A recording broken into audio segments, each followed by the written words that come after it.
Ethan Clark woke up that morning to the smell of coffee and the faint sound of rain tapping on the kitchen window.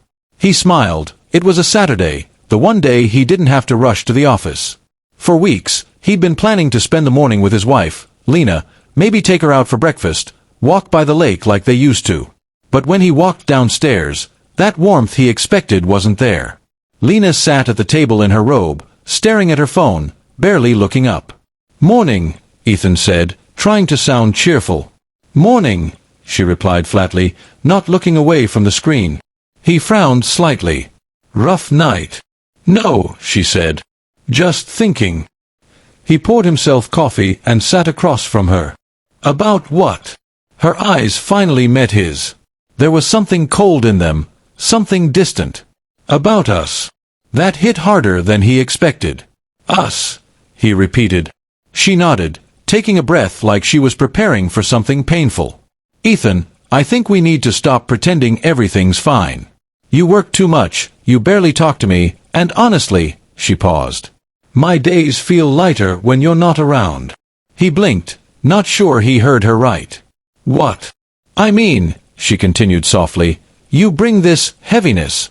Like you're always tired, always worrying. I can't do this anymore.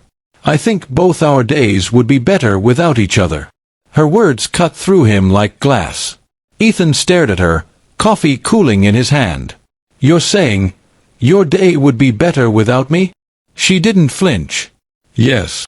For a long time, he didn't move. The kitchen clock ticked between them, counting down the end of something he once thought would last forever. Finally, he stood up. "Then I won't ruin your day any longer." He grabbed his jacket from the chair and walked out the front door. The rain had grown heavier. He didn't even bother to grab an umbrella. Each drop stung his face, cold against the heat in his chest. He walked down the quiet street, past the old oak tree where they used to take photos, past the small park where they once planned their future. He didn't know where he was going, he just knew he couldn't stay. 15 minutes later, as he turned the corner onto Maple Avenue, he heard a screech of tires, sharp and sudden. He froze. A car had skidded across the wet road, crashing into a lamppost just a few meters away. People rushed over from nearby shops. Ethan ran forward. "Is everyone okay?" A woman stood trembling beside the car, pointing. Someone was crossing the street.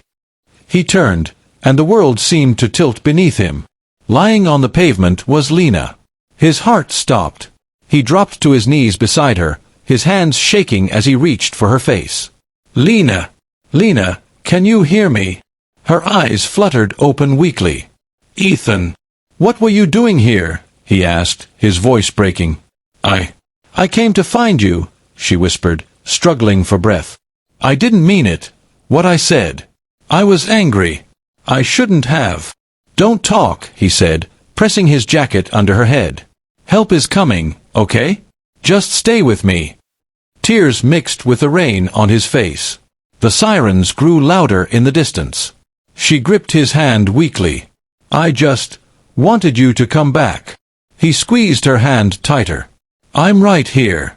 I'm not going anywhere." When the ambulance arrived, they pulled him back as the paramedics worked quickly.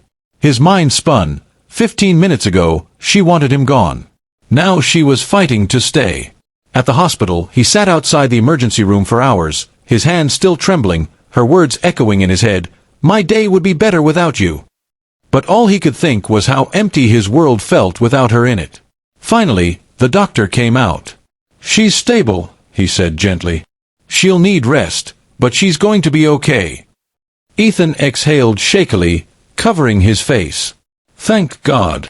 When he was allowed to see her, Lena lay in the hospital bed, pale but conscious. She looked up as he entered. "You came," she whispered. "Of course I did," he said softly, pulling a chair closer. "Where else would I be?" She looked away, guilt filling her eyes. "Ethan, I don't deserve you. I said terrible things."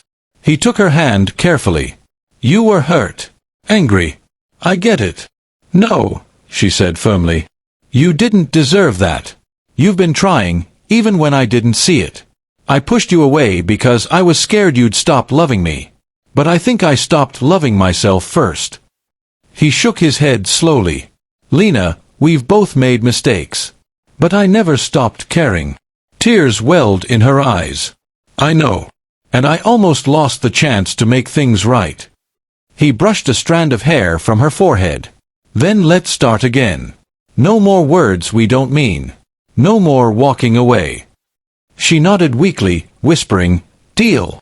The next morning, as sunlight broke through the hospital window, Ethan sat beside her bed with 2 cups of coffee. "You still like yours with extra sugar?" he asked, smiling faintly.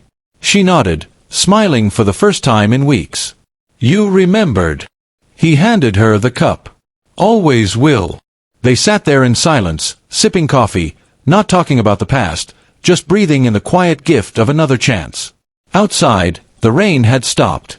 The streets glistened with morning light, and for the first time in a long time, Ethan felt peace, fragile but real. He knew things wouldn't be perfect, but maybe that was okay. Sometimes it takes losing everything, or almost losing it, to realize what truly matters. As he looked at Lena, resting against the pillow, her eyes soft and sincere, he whispered, "My days are better with you, no matter how hard they get."